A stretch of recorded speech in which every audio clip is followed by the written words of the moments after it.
Happy Thanksgiving, Cal fans, and welcome to the football film study here on California Golden Blogs. This week, Cal's got a chance to improve their bowl standing with a win over the Colorado Buffaloes, and so in this video, I'm going to give you a watch guide for the Colorado offense, telling you what they like to do and what you should watch for during the game. If you're interested in Colorado's defense, then check out the link at the end of this video to see how Baldwin's former offensive coordinator, Troy Taylor, attacked the Buffs for 30 points last week. Colorado's offense has aspirations of running a power spread, and in this shot we see one of the most common formations that they used in their game against Washington, who runs a defense with elements similar to our own. The key point to note here is this H-back right here, who's listed as a tight end on the depth chart, but who usually plays off the line and is often used more like a fullback, as you can see on this play.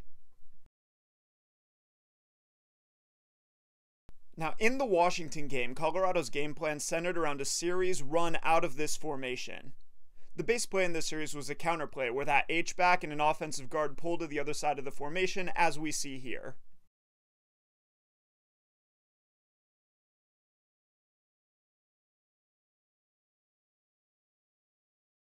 As we saw, that play went for a nice gain, and as always, the basic reason is numerical. When Colorado pulls these two players to the right, they'll end up with 4 blockers to take out these 4 defenders, opening up a nice lane for the running back. The key block on this play is really the combo block by the right guard and right tackle here, working from the defensive tackle up to the backside linebacker. Notice how the right tackle is able to control that DT and seal him off from the play, freeing up the right guard to release to the linebacker here, preventing him from crossing the formation. Although that play went for a nice gain, Washington was usually able to control it through superior execution. In this shot, we see the same numerical situation as before. When the H-back and offensive guard pull, Colorado's going to have 4 blockers on the right side to take on these 4 defenders. On this play, however, watch the combo block of the right guard and right tackle, and notice how neither of them is able to get free from the DT and up to the backside linebacker. This lets that linebacker come across the formation, making the tackle in the hole. These combo blocks are really a crucial point because ultimately Colorado's offensive line wasn't good enough to control Washington's players one-on-one.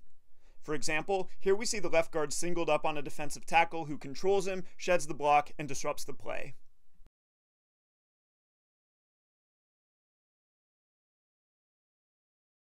And here's my favorite defensive play from the game.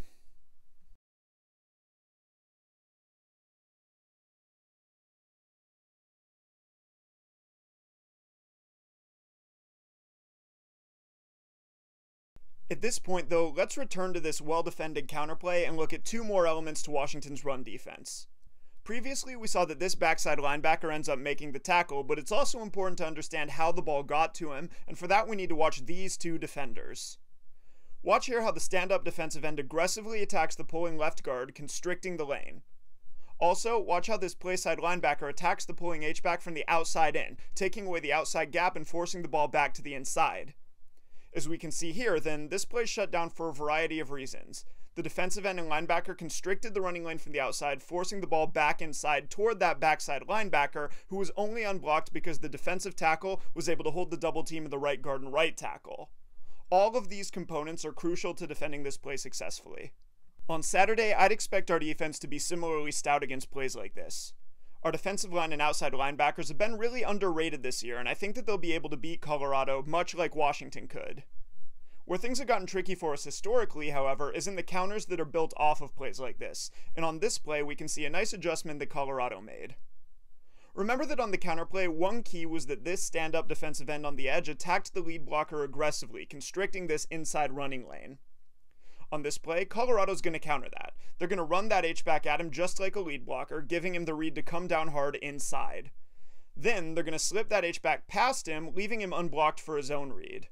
When he crushes down hard inside to defeat the block of the H-back, the quarterback's going to get the read to keep the ball and take it around the edge with the H-back as a lead blocker.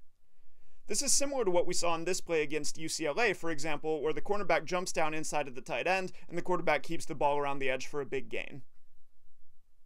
Ultimately, Washington was able to shut down this adjustment immediately just by backing that edge player off and trusting their interior defenders to defeat blocks on their own. Because Colorado's offensive line was worse than Washington's front players, and because they had trouble with execution and sorting out their assignments, the Huskies didn't need this edge player to crash down. In Saturday's game, therefore, if you want to gauge how Cal's defense is doing, watch the side that the H-back is blocking to and see how well our defensive lineman is controlling Colorado's offensive line. If we're holding double teams and winning one-on-ones to that side, then it should be a good game for the defense. If Colorado's getting up to the linebackers, on the other hand, then we could get caught in a catch-22, where they run it inside if our edge player sits wide, and run it outside on the zone read if he plays aggressively. Alright, that's it for today. For my breakdown of Colorado's defense against Troy Taylor and the Utah offense, check out patreon.com/Burke18. But otherwise, until next time, go Bears and beat the Buffaloes.